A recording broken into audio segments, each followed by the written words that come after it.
Thank you for joining us. I'm here with the prosecutors and investigators who have worked diligently on the investigation of criminal attempts to interfere in the administration of Georgia's 2020 presidential election. Today, based on information developed by that investigation, a Fulton County grand jury returned a true bill of indictment, charging 19 individuals with violations of Georgia law arising from a criminal conspiracy to overturn the results of the 2020 presidential election in this state. The indictment includes 41 felony counts and is 97 pages long. Please remember that everyone charged in this bill of indictment is presumed innocent. Specifically, the indictment brings felony charges against Donald John Trump, Rudolph William Louis Giuliani, John Charles Eastman, Mark Randall Meadows, John Cheeseborough, Jeffrey Clark, Jenna Lynn Ellis, Ray Stallings Smith III, Robert David Cheeley, Michael A. Roman, David James Schaefer, Sean Micah Tresher Steele, Stephen Cliffgard Lee, Harrison William Prescott Floyd, Travion C. Cootie, Sydney Catherine Powell, Kathleen Austin Latham, Scott Graham Hall, and Misty Hampton, also known as Emily Misty Hayes.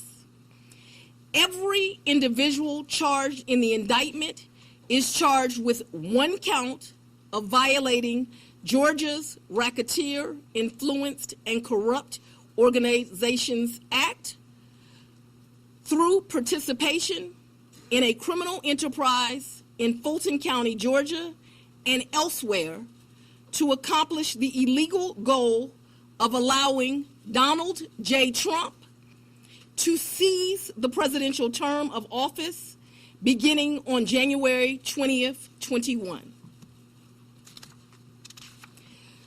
Specifically, the participants in association took various actions in Georgia and elsewhere to block the counting of the votes of the presidential electors who were certified as the winners of Georgia's 2020 general election. As you examine the indictment, you will see acts that are identified as overt acts and those that are identified as predicate acts, sometimes called acts of racketeering activity.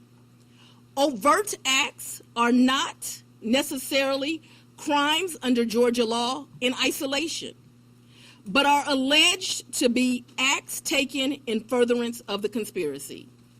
Many occurred in Georgia, and some occurred in other jurisdictions and are included because the grand jury believes they were part of the illegal effort to overturn the results of Georgia's 2020 presidential election. The acts identified as predicate acts or acts of racketeering activity are crimes that are alleged to have been committed in furtherance of the criminal enterprise. Acts of racketeering activity are also charged as separate counts in the indictment against those who are alleged to have committed them. All elections in our nation are administered by these states, which are given the responsibility of ensuring a fair process and an accurate counting of the votes. That includes elections for presidential electors, Congress, state officials, and local offices.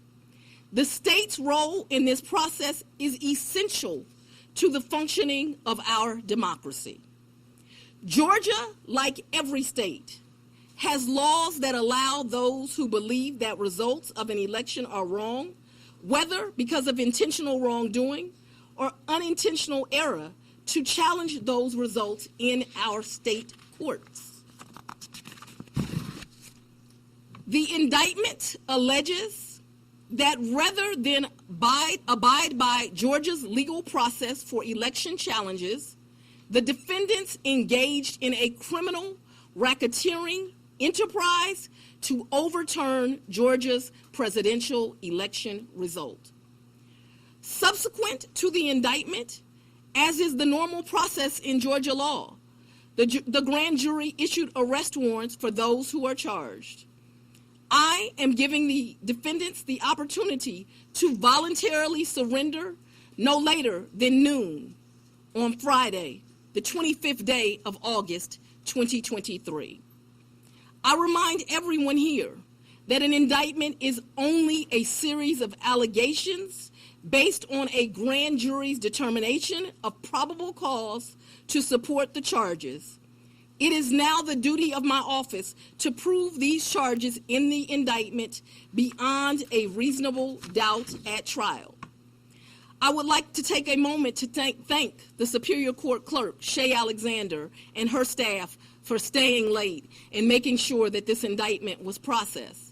I would also like to thank the men and women of Sheriff Labatt's office for keeping the courthouse open, but most importantly for keeping us safe over the weeks and months that have led up to this indictment, and for what I know they will continue to do to keep us safe.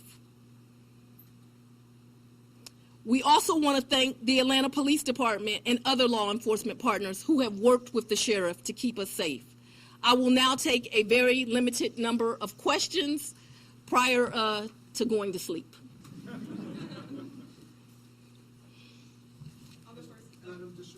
If you don't mind, Surveil 11 to 11 alive. Quick question: can you clarify in Georgia the mandatory minimum when it comes to RICO charges, whether it's servable by probation or how that might play out? The RICO charges has time that you have to serve, so it is not a probated sentence. Madam District Attorney, what's the timetable for the trial? What is the timetable for the trial? Yes.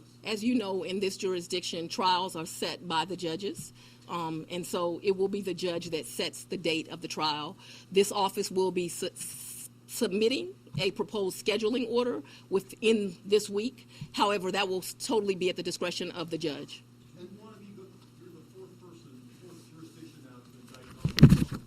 Do you want to try him, or continue it up? Do you want to be the first to try him? I don't have any desire to be first or last. I want to try him and be respectful for our sovereign states. We do want to move this case along, and so we will be asking for a proposed order that occurs a trial date within the next 6 months. Madam District Attorney, there was earlier today there was a fictitious document according to the Fulton County Clerk's Office that was circulated online with charges against former President Donald Trump. That fictitious document matched exactly the charges that we now see in this indictment. Can you tell us more about that document leak?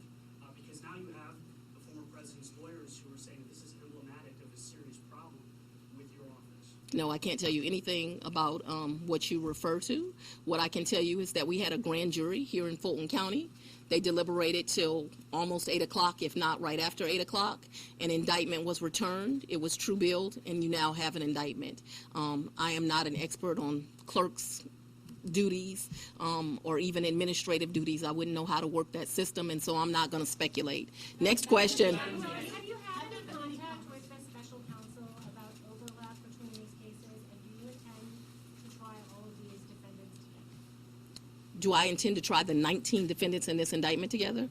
Yes. And have you had any contact with the special counsel about the overlap between this indictment and the federal indictment? I'm not going to discuss our investigation at this time. I'm going to take... What do you make of the arguments made by former President Trump that this is a politically motivated complaint? I make decisions in this office based on the facts and the law. The law is completely nonpartisan. That's how decisions are made in every case. To date, this office has indicted, since I've been sitting as a district attorney, over 12,000 cases. This is the 11th RICO indictment. We followed the same process. We look at the facts, we look at the law, and we bring charges. Did you try this case yourself? we're even clear. Sit down.